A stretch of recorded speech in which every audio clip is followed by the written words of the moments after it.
Hey guys, it's Warboss here again with another character video summary. This week I had a chance to really dive deep into the Akatsuki matchup. It was a lot of fun, but very painful. This week, doing little things a little different. I'm actually joined by a special guest who can really give us just a little bit more insight on this matchup, like this Wagner specific matchup versus Akatsuki. So go ahead and introduce yourself, Salty. Hey there, I'm Solids. Obviously, I've been playing for nearly 2 years now. I've played a good bit of this matchup, done a good bit of my own personal research, so hopefully I can give some good advice on it. Hey man, awesome and glad to have you here, Salty. So just real quick, I want to talk about how my experience was just playing this matchup this week. One thing I noticed is that the Akatsuki's like speed on his normals seem to be like pretty similar to Wagner's. However, one key difference I noticed is Wagner tends to have it a bit on the range side. And another thing that was really messing me up, man, was if I was getting really too predictable in the gaps on my pressure, man, I was getting parried like all the time. Yeah, that's definitely true. The main point about this is Akatsuki's normals vary sub in comparison to Wagner's. But once he actually gets to that good range, there's not much you can do with one of his main normals, for R5B being -3. It's really bad. Or at least really bad to deal with. Gotcha, gotcha. Anything though about the parry in particular when it comes to like shield bashing or charging anything like that? Yeah, Katsuki can generally parry the shield bash and the shield charge for Wagner at any point since it's only a one frame parry, so if you're able to react to it, Wagner would have to do a really hard call out like CSing before it even connect to try and make sure that they don't get hit. Gotcha, gotcha. Yeah, a bit risky. So, one other thing too is like, so if you're the Wagner, another thing you really have to watch out for in this matchup is what resources does the Akatsuki have? He really needs them to make a lot of his like A Tatsu and B Tatsu pressure safe. And man, if there's one thing I noticed, Akatsuki no meter, no chain shift, feels really bad for the Akatsuki. Yeah, this is the worst part about Akatsuki. With no resources, he can definitely get abused in a lot of ways. Once he gets meter though, BTOS becomes a very scary option. It's a very reliable way to get back in and be +7, +8, +10. Um, or if he's going for Fireball, he just has something that covers everything basically. And if he has Cycle, he can very easily grid break you with BTOTS CS and grid break you or go for double overhead, some type of mix up. Yeah, I've had that happen to me. Speaking of Tatsus as well, man, if you're like beginner, if there's one thing you can really learn that'll help you a lot against beginner Kotskis is just properly shielding that B Tatsu. If you can like, you have to shield it on the last hit, and it's normally -4, but if you can shield it, it's -7, which means you get to do your 5B full combo punish if he doesn't have meter. Tatsu also is -2, so you have to just kind of always be ready to just fuzzy mash it with a 5A. If you can see it quickly enough, either he's going to be blocking or you're just going to get a hit in.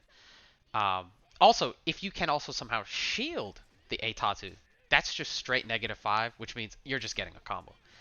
Uh, and one thing that I had to learn very fast was what buttons were actually good to mash with.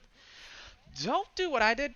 Avoid mashing with like really slow lows like 2C and 2B. Those are like 9 framers. Sometimes I've even died just trying to use 2A against his Tatsus because it seems to me like a lot of these Tatsus like just low crush you, and it just seemed like 5A or 5B was getting me way more mileage. I mean, what do you think, Salty? Honestly, this is a really big sentiment in a few characters like them as well.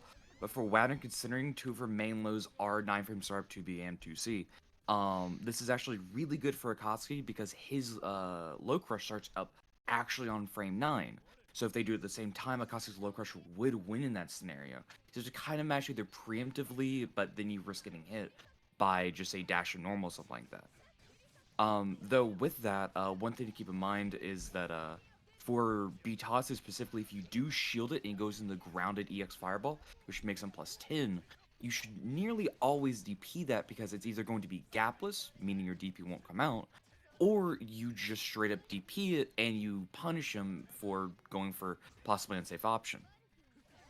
Gotcha, gotcha, gotcha. So last thing to take away from this overall is it really just comes down to understanding patience in this matchup.